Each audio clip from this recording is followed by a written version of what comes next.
मैं अरविंद आर्य आप सभी का आसान फिजिक्स के ऑनलाइन प्लेटफॉर्म पर स्वागत करता हूं। मॉडल पेपर 2 में पार्ट 2 आज हम सॉल्व करेंगे। तो वीडियो स्टार्ट करने से पहले फटाफट वीडियो को लाइक शेयर कर दें। जिन दोस्तों ने भी चैनल को सब्सक्राइब नहीं किया हुआ है वो चैनल को फटाफट सब्सक्राइब करें, जिससे वीडियो की नोटिफिकेशन आपको जल्दी से जल्दी मिल सके। तो स्टार्ट करते हैं आज का सेशन। तो देखिए, सेशन को स्टार्ट करने से पहले एक थोड़ी त्रुटि थी पिछले क्वेश्चंस में, जिसको मैंने वीडियो को रिव्यू किया तो मैंने पाया कि उसमें थोड़ी सी त्रुटि, उसको आप ठीक कर लें, ध्यान दें। ठीक है, क्या था? जर्मेनियम के लिए क्वेश्चन नंबर 9 था।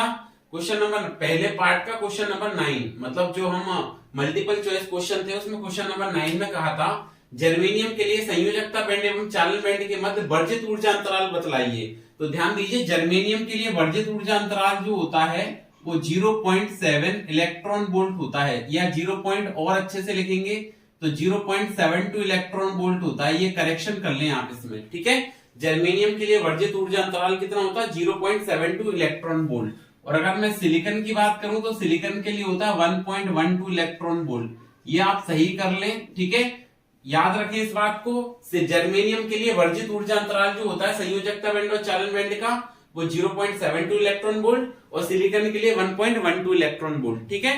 ये जो हमने पिछली बार पढ़ा था वो पीएन संधि के लिए बता दिया था। तो यहाँ पे याद रखें सिलिकॉन और जर्मेनियम की बात याद रखें। जो जर्मेनियम है उसके लिए 0.72 और सिलिकॉन के लिए 1.12 इलेक्ट्रॉन वोल्ट होता है वर्जित ऊर्जा अंतराल संयोजी बैंड और चालन बैंड का।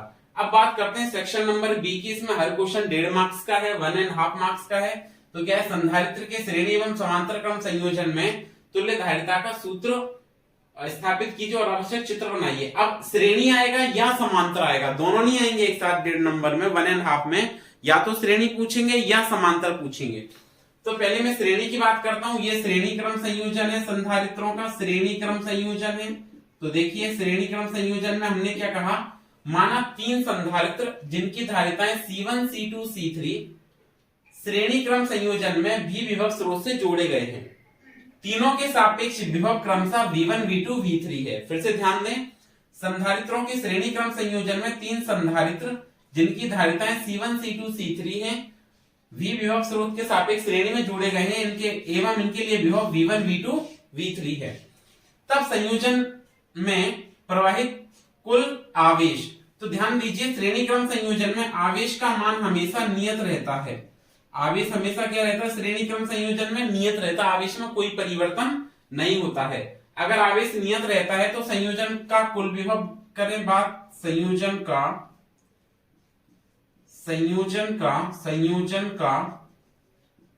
कुल विभव, अगर हम बात करें कि संयोजन का कुल विभव कितना आएगा, तो आएगा V equal to V1 plus V2 plus V3, V1 plus V2 plus V3। अब हमने ऐसा पढ़ा हुआ होता है Q इक्वल टू CV। क्या पढ़ा होता है? Q equal to CV। तो V की वैल्यू क्या जाएगी? Q upon C। अब ध्यान दीजिए, आवेश सभी जगह सेम, तो V को क्या लिखेंगे? Q by C। तो V1 को क्या लिखेंगे? Q बाय C1, ये पहले संधारित्र के लिए। V2 को क्या लिखेंगे? Q bye C2 plus V3 के लिए क्या लिखेंगे? Q by C3। ये बात क्लियर हो गई आपको? तीनों में क्या कॉमन आ रहा है? ध्यान दे, तीनों में क्या कॉमन आ रहा है? Q। तो हमने लिखा Q अपॉन C बराबर Q, कॉमन निकाल दिया तीनों में से। तो यहाँ पे क्या बचा? ये रह गया 1 upon C1 plus 1 upon C2 plus 1 upon C3। ये तीनों आ गए। Q से ये वाला Q कैंसिल हो जाएगा, तो जो तुल्य धारिता आएगी वो आएगी 1 upon C equivalent equal to 1 upon C1 plus 1 upon C2 plus 1 upon C3। ठीक है, ये आपकी तुल्य धारिता आ गई। कब आ गई? ये श्रेणी क्रम संयोजन में। संधारित्र के श्रेणी क्रम संयोजन में तुल्य धारिता होती है। क्या बताया? 3 संधारित्र C1, C2, C3 श्रेणी क्रम संयोजन में V विभव स्रोत से जोड़े गए हैं। तीनों के सापेक्ष विभव क्रमशः V1, V2, V3 है। अब श्रेणी क्रम संयोजन में आवेश का मान नियत रहता है, तो संयोजन का कुल विभव V बराबर V1 plus V2 plus V3। Q equal to C भी पढ़ा है, वहां से V equal to Q by C लिख सकते हो। तो Q upon C equal to Q upon C1 plus Q upon C2 plus Q upon C3। Q तीनों में कॉमन आ जाएगा, तो ये आपकी तुल्य धारिता का फॉर्मूला जो है ये क्या है? समांतर क्रम है। ये क्या है? समांतर क्रम संयोजन है। तो इसमें हमने क्या कहा? माना 3 संधारित्र जिनकी धारिताएं C1, C2 C3 हैं, तीनों को समांतर क्रम संयोजन में भी विभव स्रोत से जोड़ा गया है एवं तीनों संधारित्र पर आवेश क्रमशः Q1 Q2 Q3 है। अब यहाँ पे ध्यान रखिए, जब भी समांतर क्रम संयोजन पढ़ेंगे तो किसका मान नियत रहेगा? संधारित्रों के समांतर क्रम संयोजन में प्रत्येक संधारित्र पर विभव का मान नियत रहता है। किसका मान नियत रहता है? विभव का मान नियत रहता है। तो संयोजन का कुल आवेश लिखें, संयोजन का कुल आवेश आएगा Q equal to Q1 plus Q2 plus Q3। Same formula Q equal to क्या पड़ा होता है? CV। अब की बार क्या नियत रखना है? विभव नियत रखना है। तो आप क्या लिखेंगे? CV। Q1 को क्या लिखेंगे? C1V प्लस Q2 को क्या लिखेंगे? C2V प्लस Q3 को क्या लिखेंगे? C3V। क्या कॉमन आ रहा है तीनों में से? V को कॉमन लिख दिया हमने, तो क्या बचा? C1 plus C2 plus C3। एक बात बताइए, ये वाले V से V कैंसिल हो जाएगा तो तुल्य धारिता आ गई C equivalent equal to C1 plus C2 plus C3। ये संयोजन की कुल धारिता आ गई, तुल्य धारिता आ गई कब? संधारित्रों के समांतर क्रम संयोजन में। तो देखिए बच्चों, चर्चा करते हैं नेक्स्ट क्वेश्चन की। क्या है नेक्स्ट क्वेश्चन? पांचवा, दो आवेशों के निकाय की स्थिर वैद्युत स्थितिज ऊर्जा का सूत्र ज्ञात कीजिए। इसी को और में मैंने एक और क्वेश्चन लिखा था। तो देखिए, आवेशों के निकाय की पहले स्थितिज ऊर्जा की बात करते हैं, इसका उत्तर लिखते हैं। तो माना एक बिंदु O जिस पर एक प्लस Q1 आवेश स्थित है, बिंदु O से स्मॉल r दूरी पर एक बिंदु P है, तब बिंदु O से स्मॉल r दूरी पर ये जो बिंदु P स्थित है, इस पर Q1 आवेश के कारण बिंदु P पर विभव, Q1 आवेश के कारण क्या लिखेंगे? Q1 आवेश के कारण बिंदु P पर विभव, Q1 आवेश के कारण बिंदु P पर विभव। तो अगर हम Q1 आवेश के कारण बिंदु P पर विभव लिखेंगे तो आएगा V equal to K Q1 upon R। क्या आएगा? K Q1 अपॉन R, पहला समीकरण। अब देखिए, हमने आवेश तो निकाल दिया, अब विभव निकाल दिया, Q1 आवेश के कारण बिंदु P पर विभव। अब हम क्या कर रहे हैं? अनंत से एक Q2 आवेश को बिंदु P पर ला रहे हैं। कहां से ला रहे हैं? इन्फिनिटी से ला रहे हैं, अनंत से। तो Q2 आवेश को जब अनंत से बिंदु P पर लाएंगे तो कार्य करना पड़ेगा। कितना करना पड़ेगा? तो हमने लिखा Q2 आवेश को अनंत से बिंदु P पर लाने में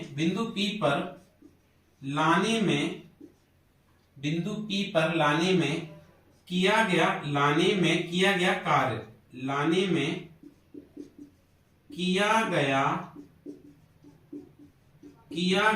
कार्य। जब अनंत से बिंदु P तक लाते हैं तो कितना कार्य करना पड़ेगा, ये हमको देखना है। तो देखिए, कितना कार्य करना पड़ेगा? W equal to Q2 into V। क्या करना पड़ेगा? W equal to Q2 into V। ये सूत्र कहां से आया? क्योंकि हमने पढ़ा है विभव का सूत्र V बराबर W अपॉन Q। क्या पढ़ा है? V बराबर W अपॉन Q। अब V का मान समीकरण 1 से रख दो। V का मान समीकरण 1 से रखने पर जब हम V का मान रखेंगे यहाँ पे समीकरण 1 से, तो यह जाएगा W equal to Q2 into V। V क्या है हमारे पास? K Q1 अपॉन R, तो into K Q1 upon R। गुणा करेंगे तो क्या बनेगा? K Q1 Q2 upon R। हमको पता है कि जो कार्य है वो किसके बराबर होता है? कार्य बराबर होता है ऊर्जा के, या इसी को हम स्थितिज ऊर्जा भी कह सकते हैं, U। तो देखिए, यहाँ पे आपका बनेगा U is equal to, formula क्या बना? K Q1 Q2 upon R। क्या बन गया? K Q1 Q2 upon R। ये स्थितिज ऊर्जा आ गई। तो देखिए, इसके अथवा में क्या क्वेश्चन पूछा गया है? एक समांतर पट्टिका संधारित्र जिसकी पट्टिकाओं के बीच वायु है, तो जब वायु होगी तो देखिए धारिता कितनी आएगी? C0 बराबर A एप्सिलॉन नॉट बटे D। क्या कहा है? एक समांतर पट्टिका संधारित्र जिनकी पट्टिकाओं के बीच वायु है की धारिता 8 पिकोफैरड है। मतलब इसका मान दिया गया है आपको कितना? 8 पिकोफैरड। फिर कह रहे हैं यदि पट्टिकाओं के बीच की दूरी को आधा कर दिया जाए, मतलब जो दूरी है बाद में D डैश को वो आधा कर रहे हैं D/2। पहले दूरी आधा कर दे रहे हैं और उनके बीच 6 परावैद्युतांक का कोई माध्यम भर दिया जाता है, तो धारिता बतानी है। तो आप बाद में धारिता बताएंगे, तो हमने लिखा माध्यम में पूछ रहे हैं, इसका मतलब है क्या सूत्र होगा? A epsilon not epsilon R बटे D डैश। ये फॉर्मूला लगेगा। ध्यान दीजिए, वैल्यू रखते हैं तो A epsilon not epsilon R की वैल्यू 6 है और D डैश को आपने क्या लिखा? D बटे 2। d/2 लिखा तो ये ऊपर पहुंच जाएगा बटे का 2। तो हमने लिखा माध्यम में जो धारिता आएगी वो आ जाएगी कितनी, 2 गुणा a एप्सिलॉन नॉट बटे d और इंटू 6। अब इसको जब आप सोल्व करेंगे तो ये 6 दूनी 12 हो जाएगा। तो माध्यम में धारिता आ जाएगी ये 12a एप्सिलॉन नॉट बटे d। अब ये एप्सिलॉन नॉट बटे d को हम क्या लिख सकते हैं, c नॉट मतलब 8 लिख सकते हैं। तो हमने लिखा 12 इंटू 8, तो ये कितना आ जाएगा 96 पिको फेरड। तो देखिए बच्चों, बात करते हैं क्वेश्चन नंबर 6 की। क्वेश्चन नंबर 6 में क्या है, धारा घनत्व को परिभाषित कीजिए। बिल्कुल सिंपल परिभाषा इसकी धारा घनत्व की क्या है, J = I/A। तो क्या कह सकते हैं, किसी चालक के प्रति एकांक क्षेत्रफल के लंबवत, किसी चालक के प्रति इकाई क्षेत्रफल के लंबवत गुजरने वाली धारा को धारा घनत्व कहते हैं। किसी चालक के प्रति एकांक क्षेत्रफल के लंबवत गुजरने वाली धारा क्या कहलाती है, धारा घनत्व। इकाई लिखे तो एम्पियर प्रति मीटर स्क्वायर, क्या लिखेंगे, एम्पियर पर मीटर स्क्वायर, ये इसकी इकाई आ जाएगी। ठीक है, फिर कह रहे हैं ओम के नियम की 2 सीमाएं लिखिए। ओम के नियम की 2 सीमाएं क्या है, पहली सीमा है बी पार्ट में, ओम का नियम उच्च ताप के लिए लागू नहीं होता है। मतलब उच्च ताप पर जो विभवांतर है वो धारा के समानुपाती नहीं होता है, ये कर्व टाइप बन जाएगा इस प्रकार से। मान लो ये विभवांतर ले लिए, धारा ले ली, तो ओम का नियम जो है उच्च ताप के लिए सत्य नहीं है। तथा दूसरी सीमा क्या है, ओम का नियम अनोमीय चालकों के लिए भी सत्य नहीं है। अनोमीय चालक जैसे डायोड, ट्रांजिस्टर, इनके लिए सत्य नहीं है, क्योंकि उनमें V समानुपाती नहीं होता है I के। ठीक है, मान लो V के किसी मान के लिए I का कोई निश्चित मान प्राप्त होता है। अब V का मान नियत रखने पर यदि विभवांतर की ध्रुवता बदल दी जाए तो विपरीत दिशा में समान धारा नहीं मिलेगी। आप जानते हैं, अगर हम ग्राफ बनाते हैं डायोड के लिए तो कुछ इस प्रकार का ग्राफ आपको मिल जाता है। ठीक है, तो ये हम कह सकते हैं क्या, कि जो ओम का नियम है वो उच्च ताप के लिए सत्य नहीं है, क्योंकि विभवांतर धारा के समानुपाती नहीं होता उच्च ताप पर। दूसरा क्या है, ओम का नियम अनोमीय चालक जैसे डायोड, ट्रांजिस्टर आदि के लिए भी सत्य नहीं है। तो ये बी हो गया। सी पार्ट में अगर हम बात करते हैं तो देखिए क्या कहा गया है, x बराबर 4 ओम एवं y बराबर 48 गुणा 10 की घात -8 ओम इंटू मीटर के चालकों की लंबाई आधी कर देने पर।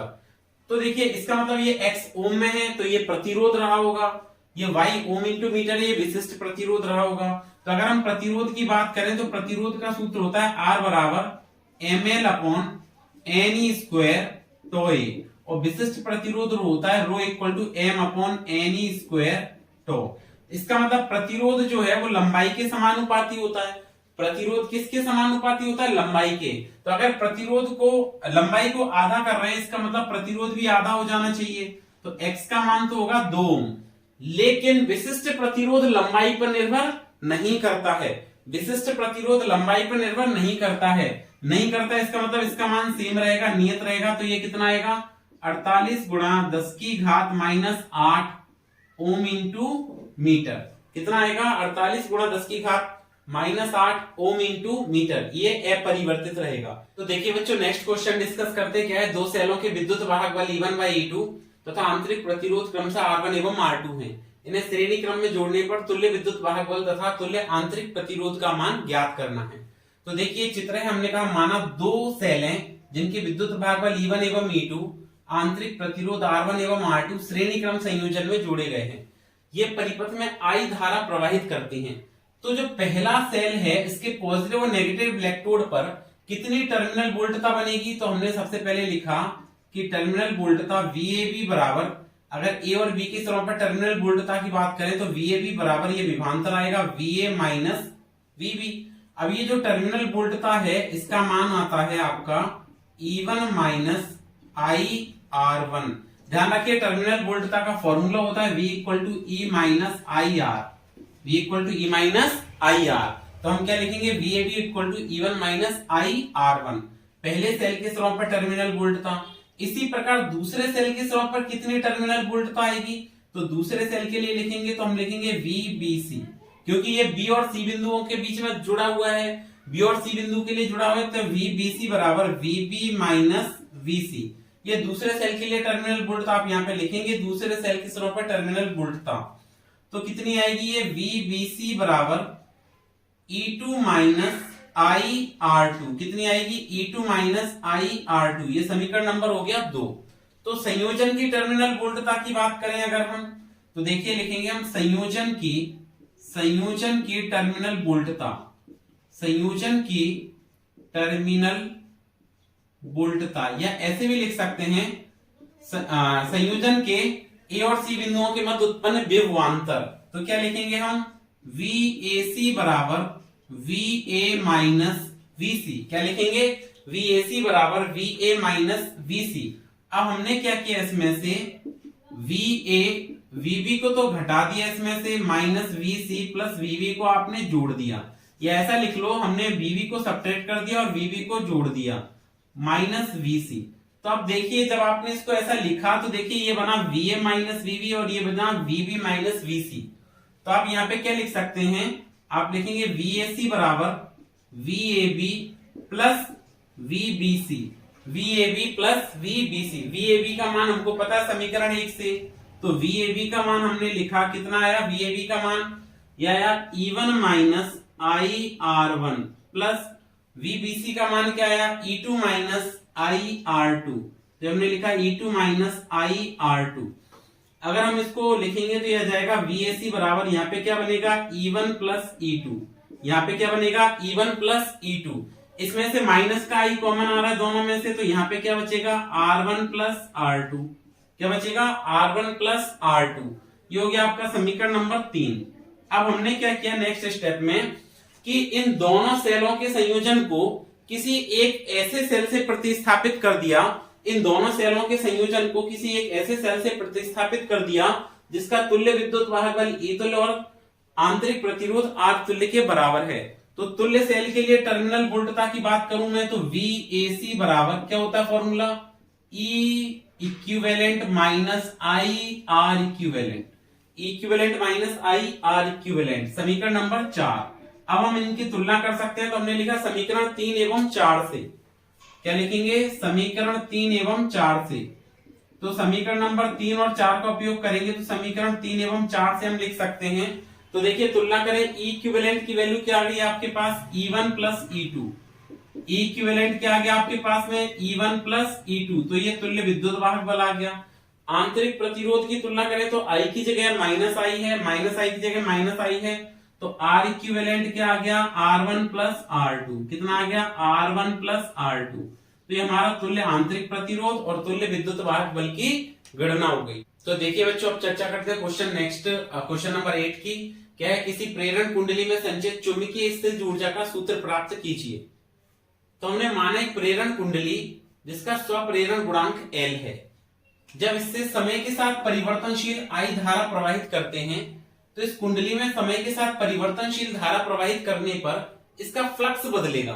फ्लक्स बदलेगा जिससे इस कुंडली में क्या होगा, प्रेरित भंवर धारा उत्पन्न हो जाएंगी जो कुंडली में प्रवाहित मुख्य धारा के प्रवाह का विरोध करेंगी।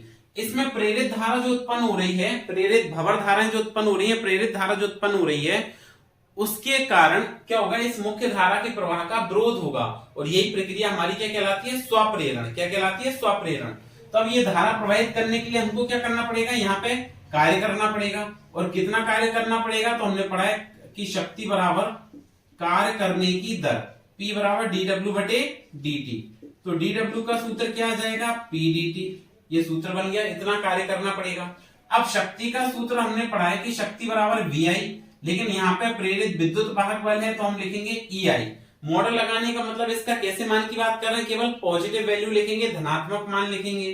तो देखिए ये कार्य आ गया dW बराबर मोड EI dt। अब फैराडे के विद्युत चुंबकीय प्रेरण के नियम से हमने पढ़ा है कि जो प्रेरित विद्युत वाहक बल होता है वो होता है E equal to L DI upon dt। L लिखेंगे क्योंकि मॉडल लगा हुआ है, मॉडल लगा हुआ है तो E equal to L DI upon dt। तो इसको सॉल्व किया तो dW इक्वल टू बना L DI upon dt into I dt। अब एक बात ध्यान दीजिए, dt से dt कैंसिल हो गया तो जो कार्य आएगा वो आ जाएगा LI DI। इतना कार्य करना पड़ेगा अल्प धारा प्रवाहित करने के लिए। तो अगर मैं कहूं कि I धारा प्रवाहित करनी है तो कुल कार्य कितना होगा, तो दोनों पक्षों का समाकलन करना पड़ेगा। दोनों पक्षों का समाकलन करेंगे तो हम लिखेंगे समाकलन dW बराबर समाकलन LI DI। क्या आएगा, LI DI। जब धारा जीरो है तो कार्य जीरो है, लेकिन जब I धारा प्रवाहित कर रहे हैं तो किया गया कार्य W हो गया। dW का समाकलन आप देखेंगे W होता है, लिमिट लगा दी 0 से W, L कांस्टेंट है, समाकलन हो जाएगा I DI 0 से I। अब देखिए लिमिट रखेंगे तो W की जगह W रख दिया, माइनस W की जगह 0, L कांस्टेंट है, I का समाकलन करेंगे DI के रिस्पेक्ट में I का, तो ये बनेगा क्या I स्क्वायर बाय 2 और लिमिट लगा देंगे 0 से I, W माइनस 0 W रह जाएगा L, लिमिट सॉल्व करते हैं तो L square by 2 minus I की जगह 0 रखेंगे तो 0 का स्क्वायर बाय 2। ये टर्म हमको पता है 0 होता है, ये टर्म हमको पता है कितना होता है 0, तो कार्य कितना आ जाएगा W equal to L I square by 2। अब हमको पता है कि जो कार्य है वो किसके बराबर होता है, ऊर्जा के, तो हम लिखेंगे कार्य बराबर ऊर्जा, लेकिन इस केस में कौन सी ऊर्जा आएगी, यहाँ पे स्थितिज ऊर्जा आएगी, तो U इक्वल टू आप लिख सकते हो 1/2 L I स्क्वायर। ये प्रेरण कुंडली में संचित ऊर्जा का फॉर्मूला होता है।